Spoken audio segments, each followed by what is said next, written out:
The Democrats have spent so much money on so many things. Forget the student loan bill or a bailout, that's on hold. That money hasn't been spent yet, but everything else they spent money on.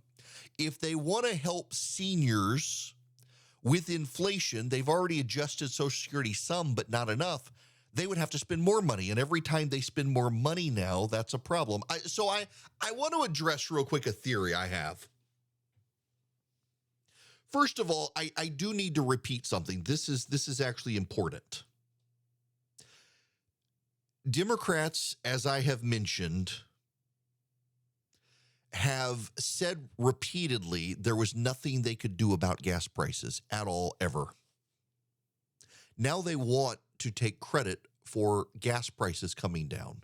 And in fairness, Democrats deserve some of the credit for gas prices coming down because they've wrecked the economy. We're headed into a recession. There's a global economic slowdown, and inflation is so high, people can't keep spending. As a result, gas prices are having to come down. On the supply and demand curve, there is a greater supply because demand has gone down, so the price of the supply has gone down to settle the supply-demand curve.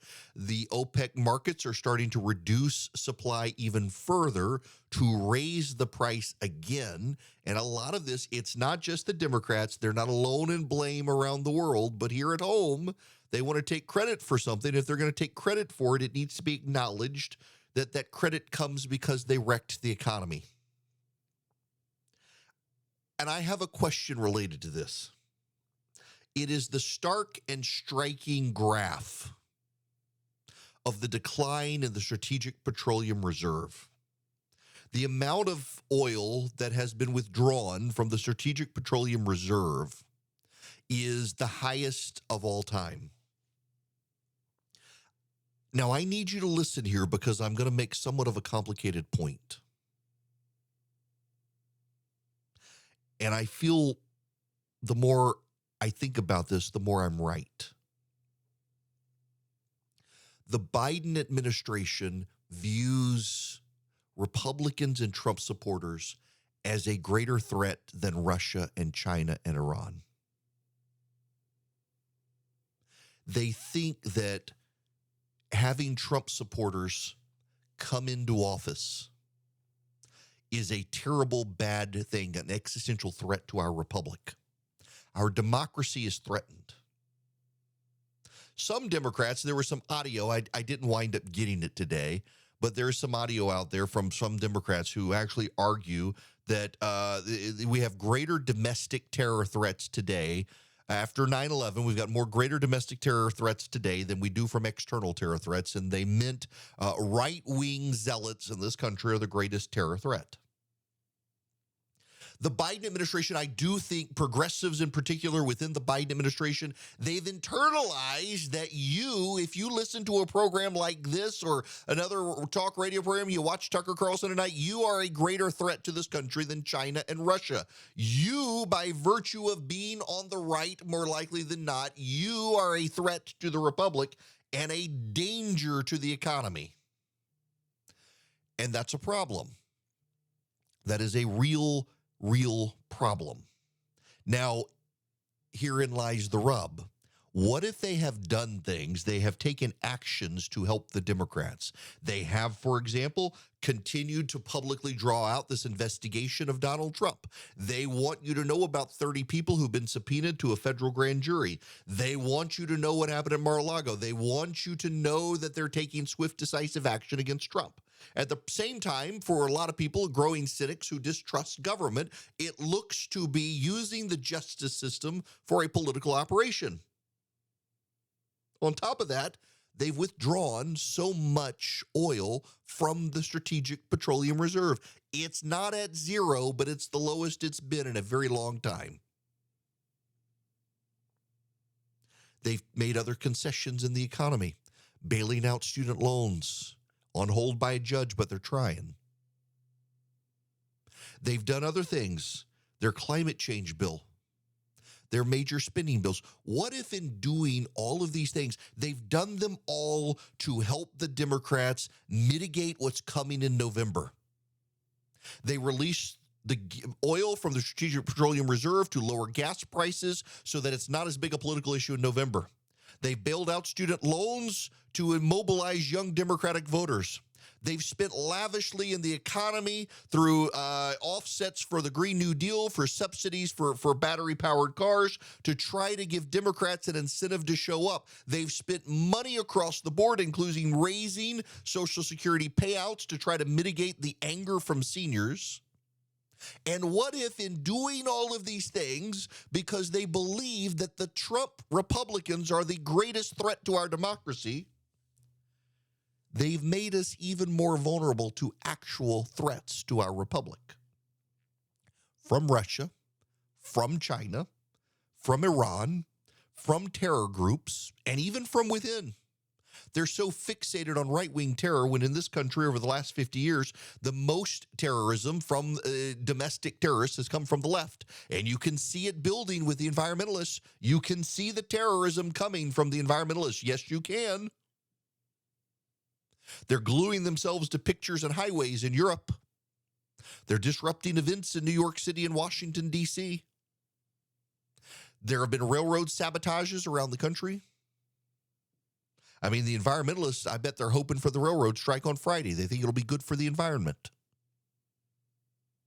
You can see this stuff coming, and you can see that the Democrats have spent so much money to try to mitigate the damage in November that they've made the entire country vulnerable to other threats.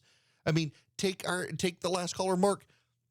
What are they going to do for senior citizens? You can't give subsidies to seniors because if you do, it's going to drive up inflation now, because inflation is so high already.